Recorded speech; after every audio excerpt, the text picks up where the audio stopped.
Muy querido señor cura párroco, amados hermanos y hermanas, en primer lugar,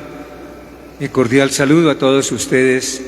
que han querido venir a honrar a la Santísima Virgen María en este día de la fiesta de Nuestra Señora del Carmen. E igualmente un saludo a todos aquellos que están siguiendo esta celebración a través de las redes, en los canales de esta Catedral de Bogotá. Hoy estamos celebrando una fiesta de la Virgen, bajo la advocación de Nuestra Señora del Carmen, una advocación muy querida en todo el pueblo colombiano, y no solamente aquí en Colombia, sino es una advocación muy amada y seguida en muchísimos países del mundo. Una advocación bastante antigua, porque se remonta al año 1251, cuando la Virgen se le apareció al que era el superior general de los padres carmelitas, San Simón, allá en Inglaterra, y le entrega el capulario, ella vestida con el hábito carmelitano, y le dice que quien portara ese rosario sería salvado, protegido de ir a la condenación eterna. Y se llama del Carmen porque tiene prácticamente origen su devoción en el Monte Carmelo. El Monte Carmelo es una pequeña montaña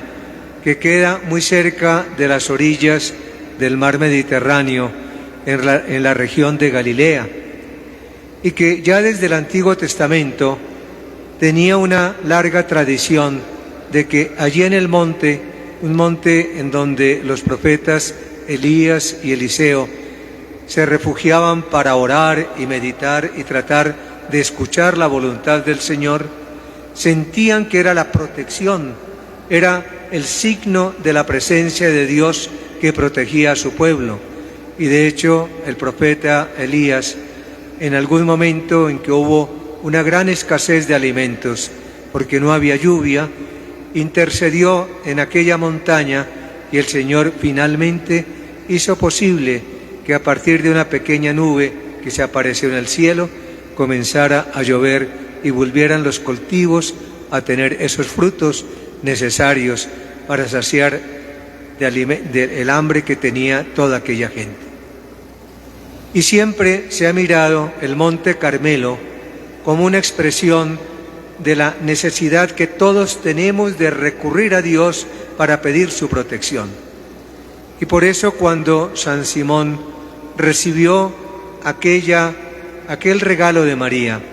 fue nuevamente al Monte Carmelo, en donde ya había un convento de la Orden Carmelitana que se habían instalado allí desde hacía algunos años, y comenzaron a divulgar esta devoción, pidiéndole a la gente que no tuvieran miedo de pedirle a la Santísima Virgen que los protegiera del mal. Y él oraba profundamente para que por la intercesión de María, el Señor protegiera a su pueblo y protegiera a los miembros de su comunidad. Nosotros todos, queridos hermanos, invocamos a María como nuestra Madre, y la invocamos con propiedad. No es un simple título que le queremos dar a la Virgen, sino que Jesús mismo, en el momento en que moría allá en el Calvario, le dijo a María: «He ahí a tu hijo», y dirigiéndose a Juan le dice: «He ahí a tu madre». Y nos dice el Evangelio, desde aquel momento el discípulo la tomó como cosa suya. Y Juan nos representaba a todos los seguidores de Jesús. Y todos tenemos a María como nuestra madre,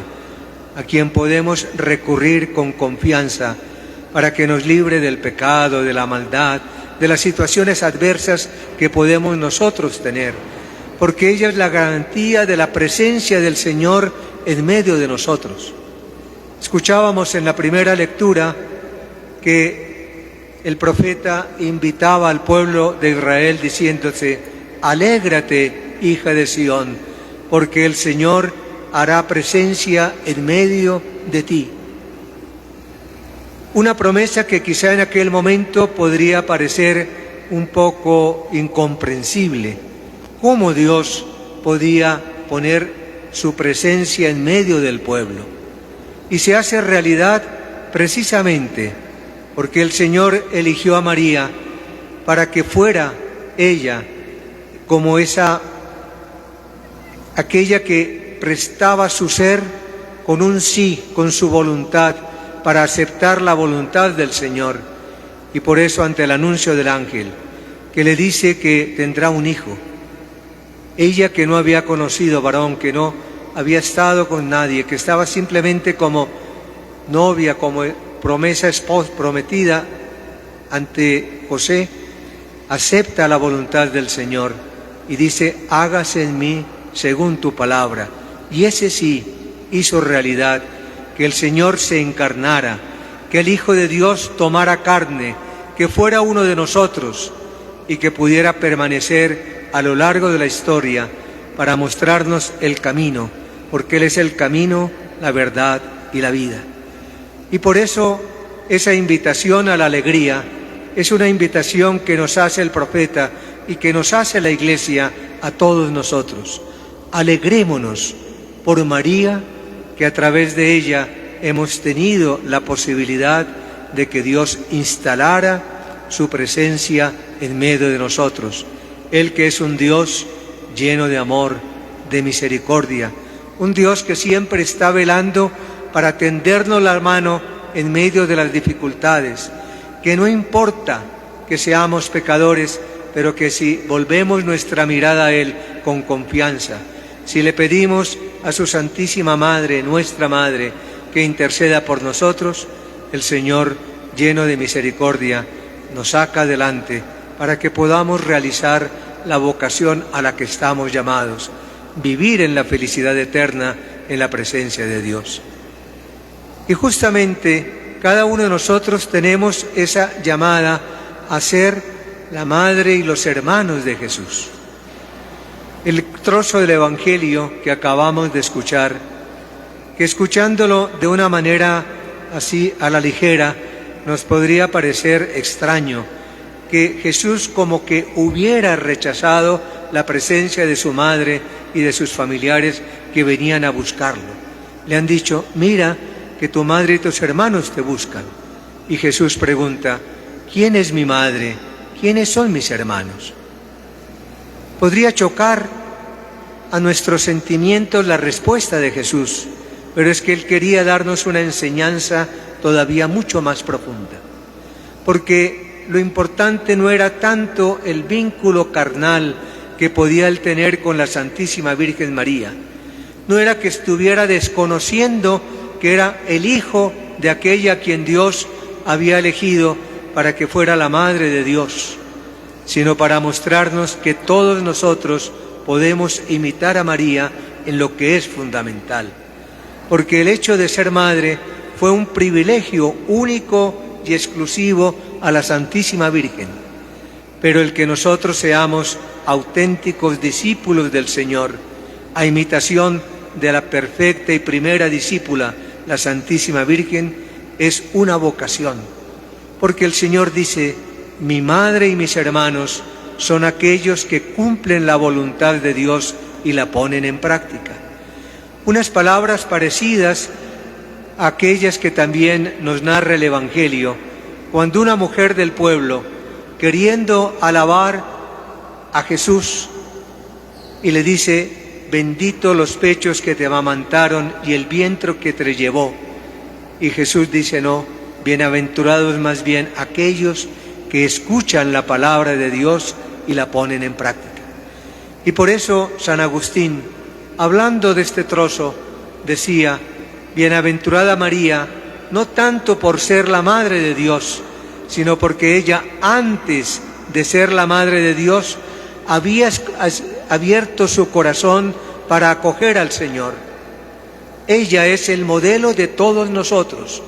que estamos llamados a escuchar la palabra de Dios y para poder poner en práctica lo que el Señor quiere de nosotros, que no es otra cosa que vivamos en hermandad, que tengamos justicia, que seamos honestos, que busquemos el modo de vivir unos y otros como hermanos, que tratemos en todo momento de reconciliarnos, de tener una capacidad de perdón. Y por eso hoy, cuando venimos ante la imagen de Nuestra Señora del Carmen, queremos poner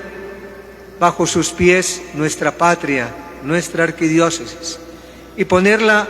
bajo sus pies para que interceda al Señor, que es el Príncipe de la Paz, que nos dé tranquilidad, serenidad. Pidamos para que nuestros gobernantes hoy y mañana puedan ayudar a que se construyan esos lazos de justicia, esos lazos de igualdad entre todos, de que podamos hacer de nuestra Colombia y de nuestra patria una nación grande, una nación en donde todos nos podamos sentir orgullosos, porque nos queremos como hermanos, porque nos ayudamos mutuamente y porque teniendo ese estrato católico, nuestra fe nos lleva a que escuchemos la palabra de Dios y la pongamos en práctica. Los mandamientos no son otra cosa que una invitación que nos hace el Señor al amor, amor a Dios y amor a nuestros hermanos, de respeto mutuo, de respeto a nuestra sociedad y de que podamos todos caminar juntos tratando de que nadie pase hambre, que nadie tenga necesidad, que seamos generosos y que podamos compartir con todos nuestros hermanos. Queridos hermanos y hermanas, ante la imagen de Nuestra Señora del Carmen, démosle gracias a Dios, porque María es aquella que ha hecho posible la presencia del Señor en medio de nosotros. A través del misterio de la Encarnación tenemos al Señor que por medio de su palabra y de su Eucaristía quiere que sintamos su presencia amorosa y que bajo la intercesión de la Santísima Virgen María logremos verdaderamente la salvación, que es la vocación a la que todos estamos llamados.